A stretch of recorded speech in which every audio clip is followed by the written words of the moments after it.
Hello kids, Hindi class में आप सबका स्वागत है। बच्चों, पिछली वीडियो में हमने क्या जाना था? हमने जाना था सच्चा बालक पाठ के बारे में। तो आज हम इस वीडियो में क्या जानेंगे? आज हम जानेंगे सच्चा बालक पाठ के कुछ प्रश्न उत्तरों को। ओके बच्चों, तो चलिए अब हम देखते हैं सच्चा बालक पाठ से संबंधित कुछ शब्द ज्ञान, और ये हुआ पाठ ज्ञान, और ये हो गया भाषा ज्ञान। तो सबसे पहले हम देखते हैं शब्द ज्ञान, मतलब कि वर्ड्स मीनिंग। तो चलिए एक बार इसको हम दोहरा लेते हैं। क्रोध, क्रोध मतलब कि गुस्सा, एंगर। हिम्मत, साहस, करेज। पल, थोड़ा समय, मोमेंट। चुप्पी, चुप रहना, साइलेंस। अपराध मतलब कि दोष, क्राइम। छात्र मतलब कि विद्यार्थी, मीन्स स्टूडेंट। चकित होना, अचंभे में पड़ जाना, मतलब कि सरप्राइज्ड। मेधावी, पढ़ाई लिखाई में होशियार, इंटेलिजेंट। ओके बच्चों, दिए हुए कुछ शब्द ज्ञान। तो अगला देखते हैं पाठ ज्ञान। तो इसमें पहला आता है क। निम्नलिखित प्रश्नों के मौखिक उत्तर दीजिए। Answer the following questions orally. तो पहला प्रश्न है, अध्यापक ने छात्रों से क्या पूछा? अध्यापक ने छात्रों से क्या पूछा? अध्यापक ने छात्रों से पूछा, किसने फैलाए हैं यहाँ गंदगी? तो दूसरा प्रश्न है, अध्यापक ने मारने के लिए क्या उठाया? तो उत्तर है, अध्यापक ने मारने के लिए बेंत उठाई। तो तीसरा प्रश्न है, छात्र ने अपने अपराध का क्या कारण बताया?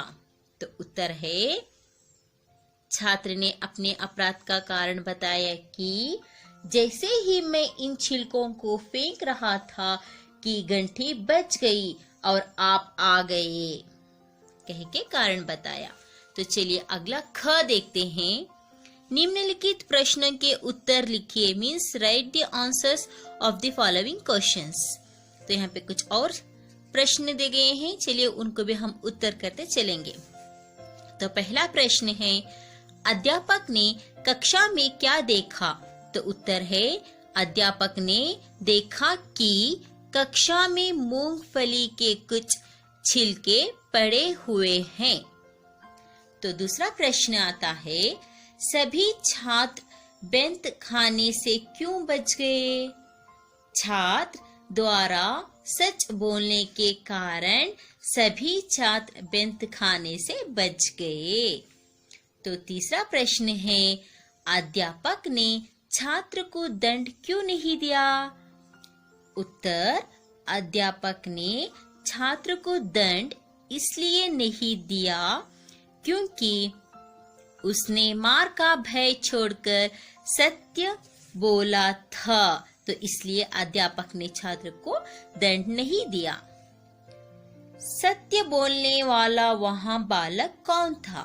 तो उत्तर है, सत्य बोलने वाला बालक वहां कोई और नहीं बल्कि क्रांतिकारी बाला गंगाधर तिलक थे। तो ये हुए बच्चों कुछ प्रश्न उत्तर। तो चलिए अगला यहाँ पे हम देखते हैं। तो ये हो गया ग।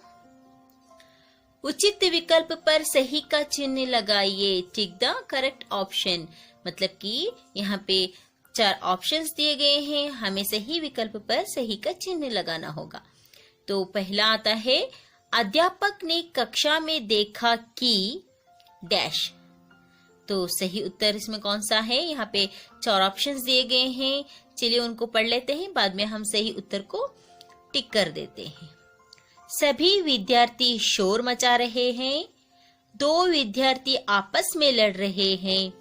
मूंगफली के छिलके पड़े हुए हैं। एक छात्र उनकी कुर्सी पर बैठा है।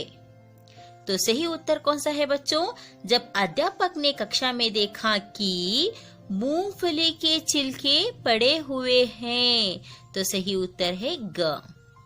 तो अगला प्रश्न आता है, मूंगफली के छिलके फैलाने वाला छात्र डैश।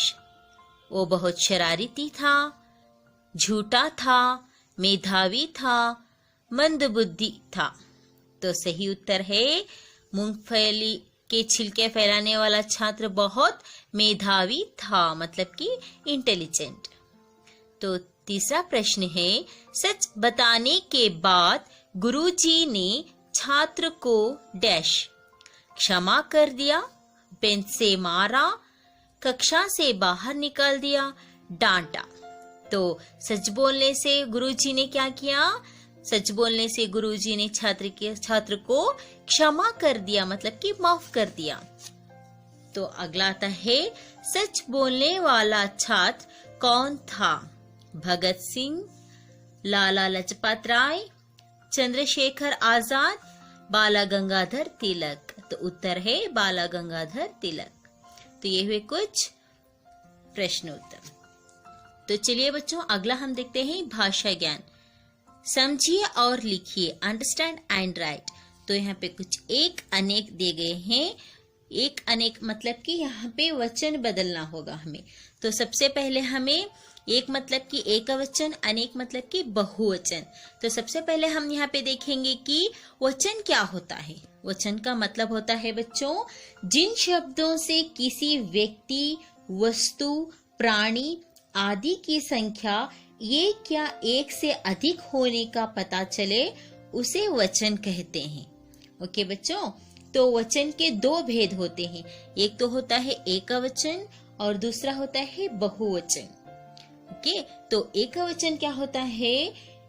एकवचन का मतलब होता है कि शब्द के जिस रूप से एक होने का पता चले, उसे हम एकवचन कहते हैं, जैसे कि चूहा, घड़ी एक्सेट्रा। तो बहुवचन किसे कहते हैं?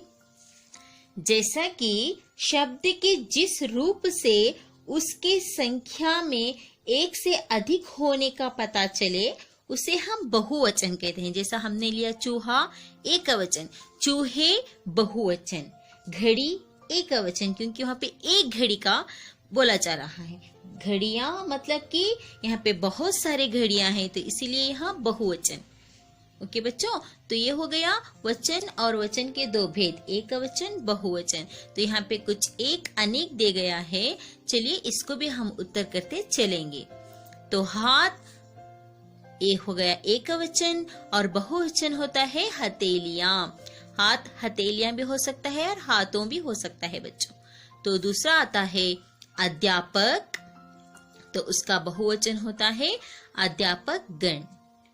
तो तीसरा है छिलका, छिलके, कक्षा, कक्षाएं, फली, फलियां, गुरु, गुरुजन, छात्र, छात्रवृंद अथवा छात्रों, और गंठी, गंठियां।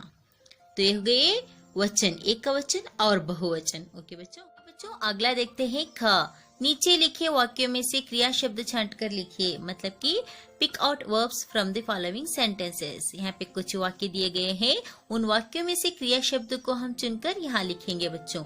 ओके, तो क्रिया क्या होता है हमने पिछली वीडियो में जाना था, मतलब कि इसको हम एक बार फिर से दोहरा लेते हैं।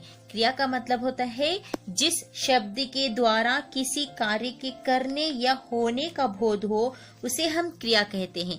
जैसे कि जो भी हम करते हैं बच्चों, जो भी काम करते हैं उसी को हम क्रिया कहते हैं। या तो अपने आप जो होती है, जैसे कि बारिश बरस रही है, मतलब कि बरसात हो रही है, ये तो अपने आप हो रही है ना।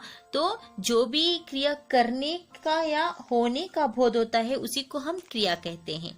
फॉर एग्जाम्पल, जैसे कि उदाहरण के लिए खाना, पीना, सोना, बैठना, आना, जाना, डालना, पूछना, बताना, बोलना, ये सब जो शब्द होते हैं, ये सब क्रिया शब्द होते हैं बच्चों। तो चलिए इस वाक्य में हम क्रिया शब्द को चुनकर यहाँ पे लिखेंगे। पहला आता है अध्यापक कक्षा में आए। आए जो होता है वह क्रिया शब्द है। तो दूसरा है सभी छात्र चुप थे। इस वाक्य में क्रिया शब्द है चुप थे। तीसरा आता है मैंने मूंगफली के छिलके डाले हैं। डाले हैं जो शब्द है वह क्रिया शब्द है। तो फोर्थ वन है गुरुजी ने उससे पूछा। तो ये पूछा जो शब्द है यह है क्रिया शब्द। फिफ्थ वन, उसने अपराध का कारण बताया। बताया जो शब्द है वह क्रिया शब्द है। सिक्स, उसने भय छोड़कर सत्य बोला। बोला जो शब्द है वह है क्रिया शब्द। तो ये हो गए बच्चों क्रिया शब्द। तो चलिए बच्चों अगला देखते हैं। वर्ग पहेली से फलों के नाम चुनिए। मतलब कि यहाँ पे एक एक्टिविटी दी गई है, कुछ एक पहेली दी गई है। इस पहेली से हम कुछ फलों के नामों को चुन लेते हैं और यहाँ पे लिख लेते हैं। ओके बच्चों, ये तो बहुत इंटरेस्टिंग है ना। तो देखिए पहला आता है अनार, आम, लीची, चीकू और ये हो गया अमरूद। तो ये थे बच्चों कुछ फलों के नाम, इस पहेली से हम चुन लिया है। तो बच्चों आशा करती हूँ कि आप सब सच्चा बालक पाठ और उसके प्रश्न उत्तरों को समझ चुके होंगे। ओके बच्चों, बाय, टेक केयर, धन्यवाद।